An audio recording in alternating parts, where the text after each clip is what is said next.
দেখলাম যে তিনি বলছেন আমি ফকিনীর বাচ্চা ওইভাবে বলিনি, এটা হচ্ছে তাদের মানে মানসিক ফকিন্নিপনা, এটা হলো প্রমাণ হয়। এবং এই এক বছর এদেরকে আমার সহ্য করতে হচ্ছে।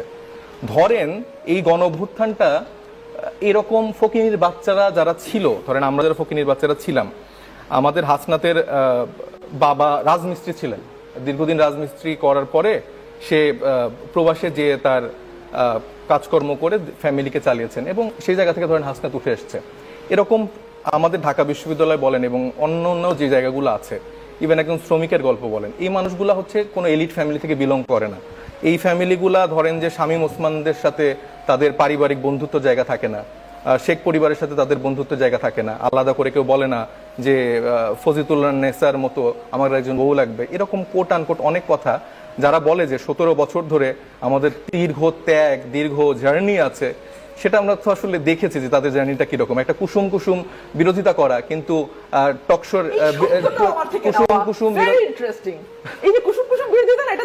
আপনি এইভাবে ইন্টারাপ্ট করলে আমি কিভাবে বলবো? একটু বলতে দেন প্লিজ, বলার পরে বলেন প্লিজ। তো কুসুম কুসুম বিরোধিতা করা, তারপরে আচ্ছা উনি কি বলবেন না আমি বলবো, এটা আপনি বলবেন, তাহলে আপনি একটু কন্টাক্ট করেন। এইভাবে এরকম করে ইন্টারাপ্ট করে তাহলে এটা কেমন? তো ওনার একটা খুব পপুলার কথা, সে কথায় কথায় বলে যে 15 বছর ধরে হয়নি। তার মানে তিনি আসলে কি বুঝাতে চায় যে 15 বছর ধরে কি হয়নি? 15 বছর ধরে বেগম খালেদা জিয়াকে আটকে রেখে তিলে তিলে মেরে ফেলার ঘটনা হয়েছে, তারপরে 15 বছর ধরে বিএনপির গুম খুন করা হয়েছে। হ্যাঁ, তারা অনেকে হয়তো বা খুব আরামায়েশে ছিল, হয়তোবা কিছু তর্ক বিতর্ক আমরা সোশ্যাল মিডিয়া টিভিতে দেখতাম, কিন্তু বিহাইন্ড দ্য সিনে তাদের কিন্তু ওই রকম কষ্ট হয়নি। তারা উনি আবার এটা বললে এখন বলবে যে প্লট চাওয়ার কথা বলা হয়েছে, উনি চেয়েছেন তো। হ্যাঁ, উনার ঢাকায় চট্টগ্রামে উনাদের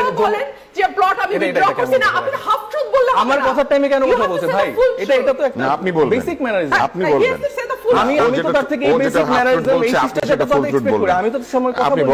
বলেন কারণ 15 বছর ধরে উনি এরকম করে কথা বলে এসেছেন, এরকম জায়গাগুলো সে মানে ইউজ করেছেন, এবং তার পরবর্তীতে তার নেতা কর্মীদের আমরা দেখেছি যে একটা বড় গ্রুপ তারা কিন্তু কোনো আপোষ করেনি। বেগম খালেদা জিয়াকে আমরা বলি যে আপোষের নেত্রী, এবং তাকে আমরা আসলে কোনো দলের ভিতরে আর ফেলি না, তিনি আসলে দলের ঊর্ধ্বে চলে গিয়েছেন।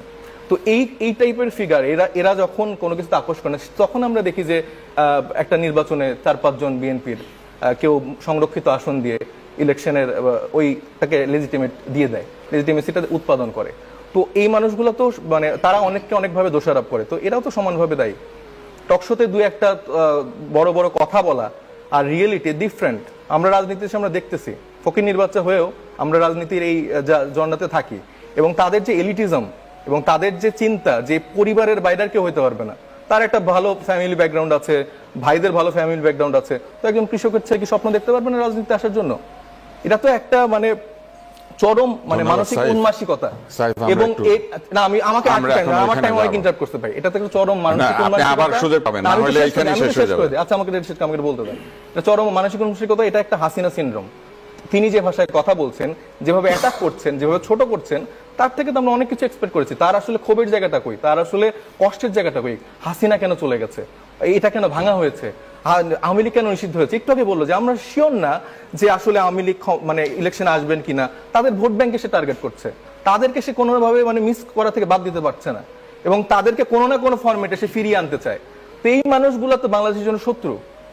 তারা বলবে যে ভাই আমার তো অনেক দিনের দীর্ঘ জার্নি, আমার তো এটা ওইটা, বাট দিস ইজ অ্যাবসলিউটলি রং। এবং তারা যেভাবে মানুষকে ছোট করে রাজনীতি করছে, যে ভাষায় কথা বলছে, হাসনাত আব্দুল্লাহ তার ওই ভিডিও দেখে বলেনি, হি ইজ এ জেন্টলম্যান। সে তার কথা যেটা বলেছিলেন কি আওয়ামী লীগ বিষয়ক সম্পাদক, উনি রাজনৈতিক ভাষায় কথা বলছেন, উনি রাজনৈতিক ভাষায় অ্যাটাক করতেন? উনি তো পুরো শ্রেণী বৈষম্য করলো, উনি পুরো বর্ণ বৈষম্য করলো, গায়ের রং নিয়ে কথা বলছে, তার ফিজিক নিয়ে কথা বলছে, তার ফ্যামিলি নিয়ে কথা বলছে।